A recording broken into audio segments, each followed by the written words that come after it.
Ray. What do you want to do tonight? The same thing we do every night, Pinky. Try to take over the world.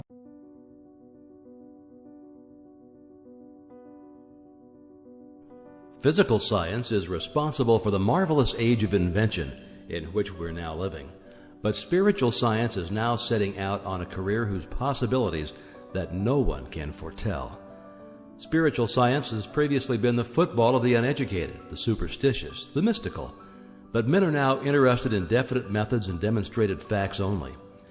We have come to know that thinking is a spiritual process, that vision and imagination preceded action and event, that the day of the dreamer has come. The following lines by Mr. Herbert Kaufman are interesting in this connection. Quote, "They are the architects of greatness. Their vision lies within their souls. They peer beyond the veils and mists of doubt and pierce the walls of unborn time. The belted wheel, the trail of steel, the churning screw are shuttles in the loom on which they weave their magic tapestries. Makers of empires, they have fought for bigger things than crowns and higher seats than thrones. Your homes are set upon the land a dreamer found. The pictures on its walls are visions from a dreamer's soul. They are the choice few, the blazers of the way. Walls crumble and empires fall. The tidal wave sweeps from the sea and tears a fortress from its rocks. The rotting nations drop off from time's bow, and only things the dreamers make live on." Part 13, which follows, tells why the dreams of the dreamer come true. It explains the law of causation by which dreamers, inventors, authors, financiers, and others bring about the realization of their desires. It explains the law by which the thing pictured upon our mind eventually becomes our own. And now Part 13.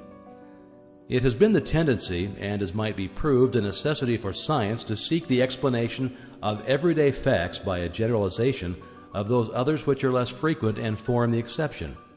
Thus does the eruption of the volcano manifest the heat which is continually at work in the interior of the earth, and to which the latter owes much of her configuration.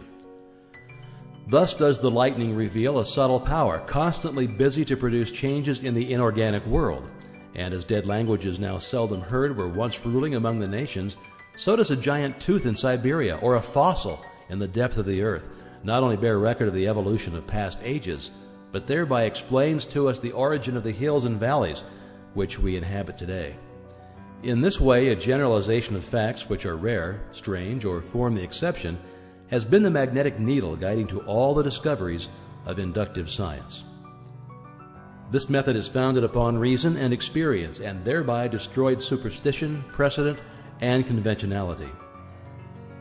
It is almost 300 years since Lord Bacon recommended this method of study, to which the civilized nations owe the greater part of their prosperity and the more valuable part of their knowledge, purging the mind from narrow prejudices, denominated theories, more effectually than by the keenest irony, calling the attention of men from heaven to earth more successfully by surprising experiments than by the most forcible demonstration of their ignorance, educating the inventive faculties more powerfully by the near prospect of useful discoveries thrown open to all than by talk of bringing to light the innate laws of our mind.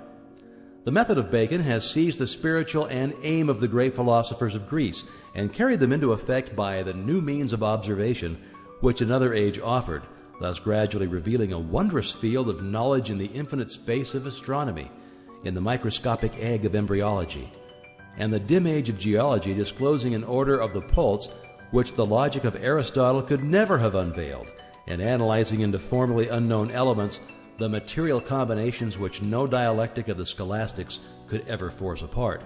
It has lengthened life, it has mitigated pain, it has extinguished diseases, it has increased the fertility of the soil, it has given new securities to the mariner, it has spanned great rivers with bridges of form unknown to our fathers, it has guided the thunderbolt from heaven to earth, it has lighted up night with the splendor of day, it has extended the range of human vision, it has multiplied the power of the human muscles, it has accelerated motion, it has annihilated distance, it has facilitated intercourse, correspondence, all friendly offices, all dispatch of business, it has enabled men to descend into the depths of the sea, to soar into the air, to penetrate securely into the noxious recesses of the earth.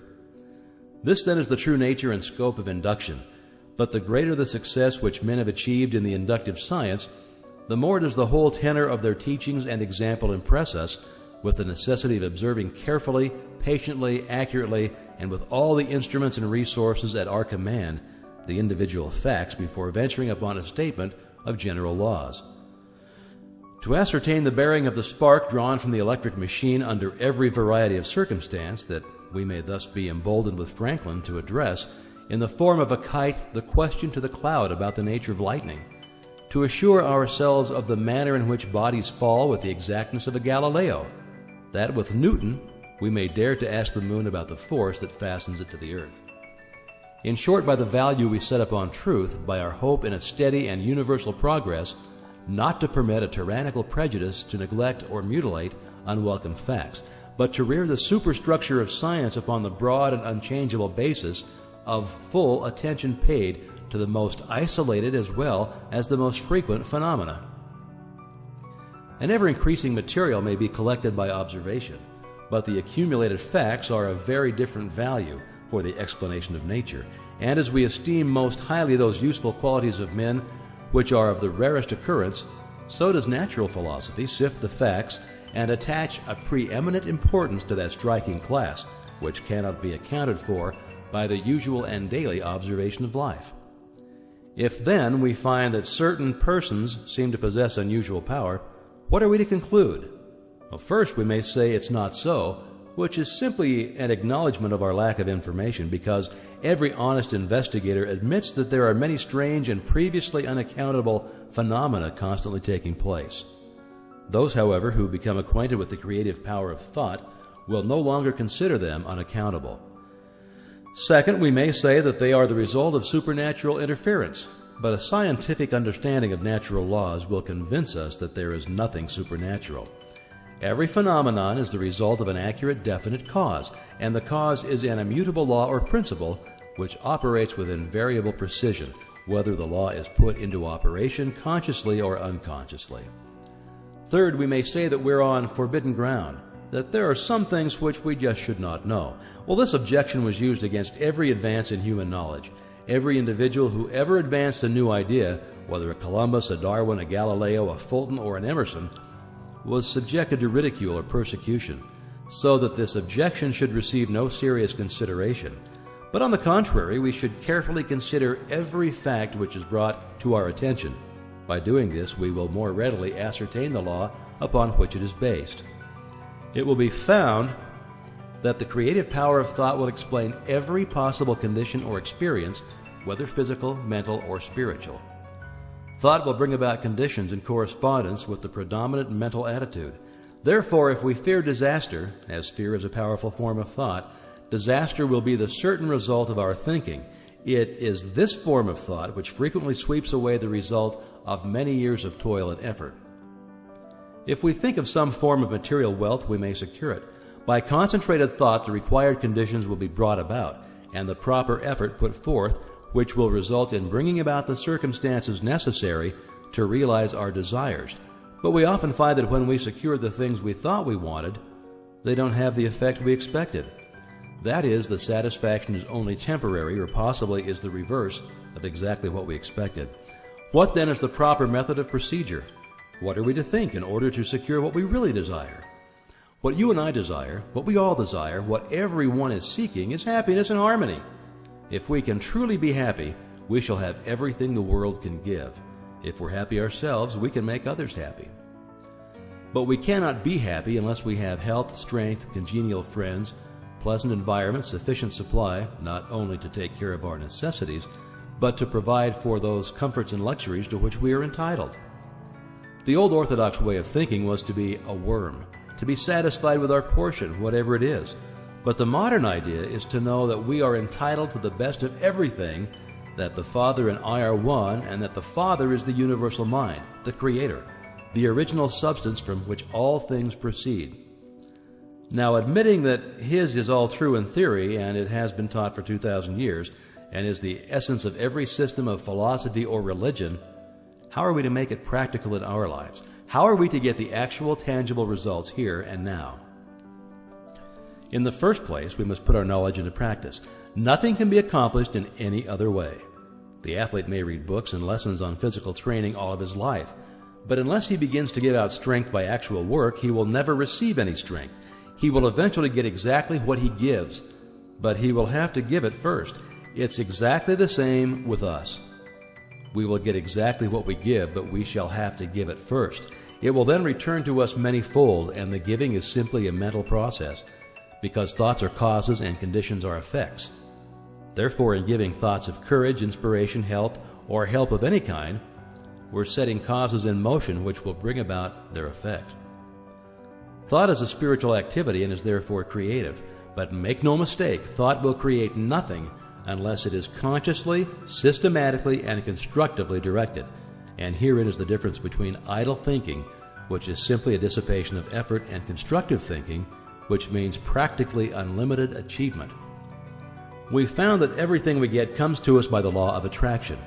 A happy thought cannot exist in unhappy consciousness. Therefore, the consciousness must change, and as the consciousness changes, all conditions necessary to meet the changed consciousness must gradually change in order to meet the requirements of the new situation. In creating a mental image or an ideal, we are projecting thought into the universal substance from which all things are created. This universal substance is omnipresent, omnipotent, and omniscient. Are we to inform the omniscient as to the proper channel to be used to materialize our demand? Can the finite advise the infinite? This is the cause of failure, of every failure. We recognize the omnipresence of the universal substance, but we fail to appreciate the fact that this substance is not only omnipresent, but it is omnipotent and omniscient, and will consequently set causes in motion concerning which we may be entirely ignorant. We can best conserve our interests by recognizing the infinite power and infinite wisdom of the universal mind, and in this way become a channel whereby the infinite can bring about the realization of our desire. This means that recognition brings about realization. Therefore, for your exercise this week, make use of the principle, recognize the fact that you're a part of the whole, and that a part must be the same in kind and quality as the whole. The only difference there can possibly be is in degree.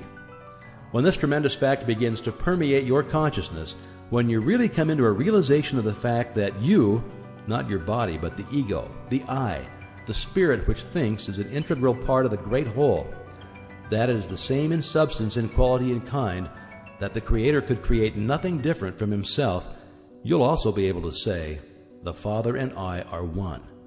And you will come into an understanding of the beauty, the grandeur, the transcendental opportunities which have been placed at your disposal. Increase in me that wisdom which discovers my truest interest. Strengthen my resolution to perform that which wisdom dictates. Benjamin Franklin.